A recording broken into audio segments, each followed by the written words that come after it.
পবিত্র ঈদুল আজহার জামায়াতের জন্য দেশের সব ঈদগাহ ও মসজিদে নেওয়া হয়েছে চূড়ান্ত প্রস্তুতি। মুসল্লিদের নিরাপত্তা নিশ্চিতে প্রস্তুতি নিয়েছে র্যাব, পুলিশ সহ বিভিন্ন আইন শৃঙ্খলা বাহিনী। ঈদের দিন ঝড় বৃষ্টির পূর্বাভাস থাকায় নির্বিঘ্নে জামাত আয়োজনে নেওয়া হয়েছে বাড়তি প্রস্তুতি।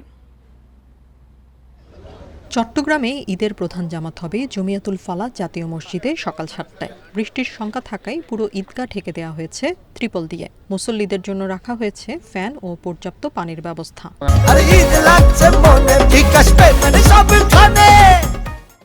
আমরা মনে করছি 20 থেকে 25,000 মুসল্লি এখানে নামাজ পড়তে পারবে এবং আমাদের ইনকেস যদি সিভিয়ার প্রবলেম হয় বৃষ্টির কারণে, সেক্ষেত্রে জমিয়াতুল ফালাহ মসজিদ আমাদের জন্য রেডি আছে।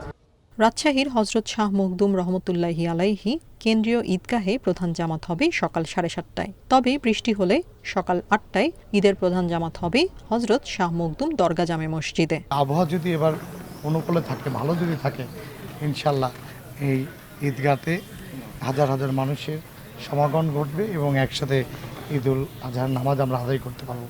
বরিশালের 350টি মসজিদে হবে ঈদ জামাত। তবে এর মধ্যে প্রধান জামাত হবে সকাল 8টায় হেমায়েতুদ্দিন কেন্দ্রীয় ঈদগাহ মাঠে।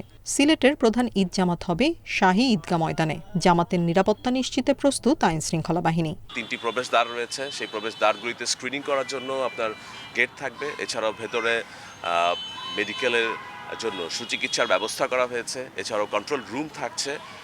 আমরাও কড়া নজরদারি রাখছি সাদা পোশাকে এবং টহল টিমের মাধ্যমে।